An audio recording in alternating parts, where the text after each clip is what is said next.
In this video I have a quick session file that's going to replicate to other sessions. So it's called clonekeys.rdocs and it's a SSH session. You'll see inside of here you'll need to change this for your particular configuration. But I'm going to go over here and show you that it's secure shell and it's connecting to this particular IP address.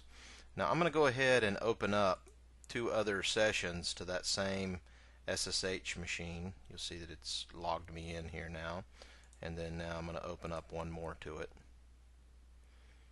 So we got the three sessions all basically connecting to the same host. These could be different hosts, it doesn't really matter.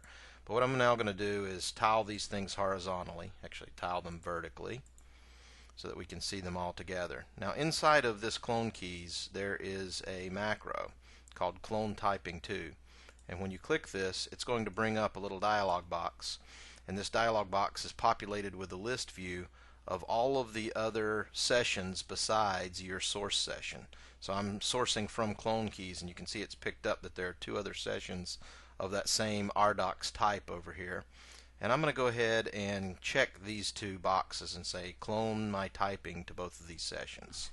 Now I'm going to do a real simple ls-la.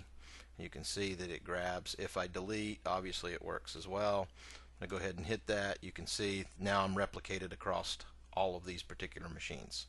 Now let's do it for just one session. So now I'm going to come over here and I'm just going to do this 1_1 guy now. Now when I type, you can see that he only goes to this one. He does not go to this one. And there we go.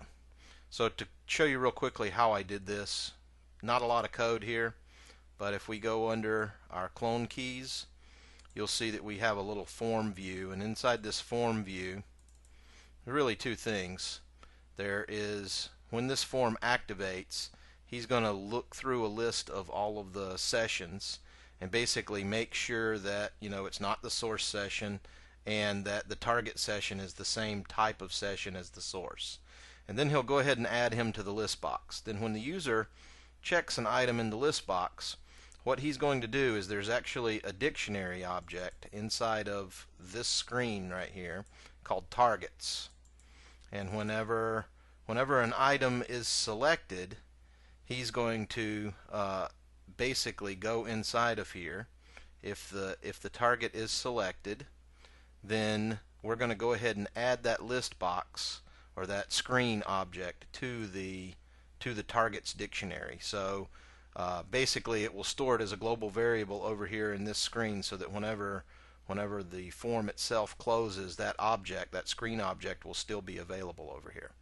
So if I go to this screen, very simply, I've now got a dictionary of all of the screens that I'm going to target in this public variable called targets. And each time I send a key, either a control key or a regular key on this current source screen, he's going to loop through all of the targets and mimic that exact same key. That's basically all there is to it. The only other thing I did was make sure that we show that form when we call this function show clone possibilities. And the way that I made that into a little macro that pops up was I go over here to appearance under this context menu. You can see I created a new item in the context menu that's going to run that show clone possibilities macro, which will essentially bring the form up, allow me to check my checkboxes, and then it will clone all of the keys to those other sessions. Hopefully this is what you're looking for.